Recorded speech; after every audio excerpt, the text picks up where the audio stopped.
میرے بھائی فلسطین کا مسئلہ ہے.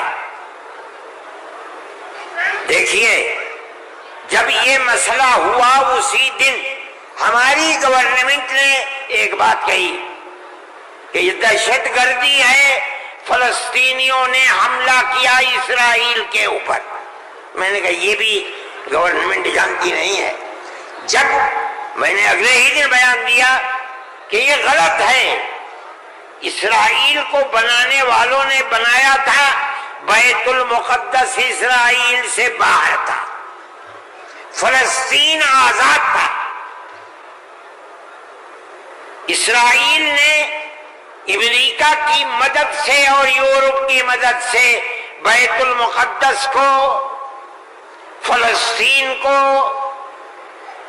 تمام فلسطین کے اوپر زبردستی حملہ کر کے فلسطینیوں کو غلام بنایا اور اپنے اندر داخل کر دیا.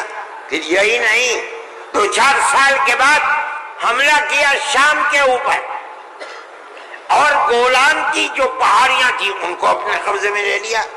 جب اسرائیل بنا نہ فلسطین، نہ بیت المقدس، نہ گولان کی پہاڑیاں، کوئی چیز فلسطین میں نہیں تھی.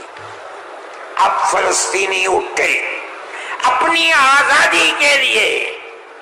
اگر تم ان کو دہشت گرد کہتے ہو تو میں کہتا ہوں گاندھی جی بھی دہشت گرد تھے. جمعیت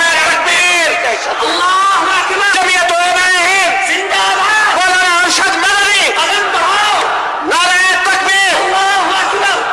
اس کے بعد سے پھر کبھی یہ بات نہیں آئی. لیکن میں یہ کہتا ہوں کہ جس نظریے کو لے کر اٹھے اس کا مطلب یہ ہے کہ کچھ جانتے بوجھتے نہیں ہے. کیسے کہہ دیا انہوں نے؟ ان کو دیکھنا چاہیے تھا تاریخ. اگر خود نہیں پڑھتے، پڑھے ہوئے لوگوں سے پوچھنا چاہیے تھا، وہ بتاتے آپ کو کہ ہو کیا رہا ہے. میرے بھائی میں یہ بات کہتا ہوں کہ جمعیت علماء کی ایک تاریخ ہے،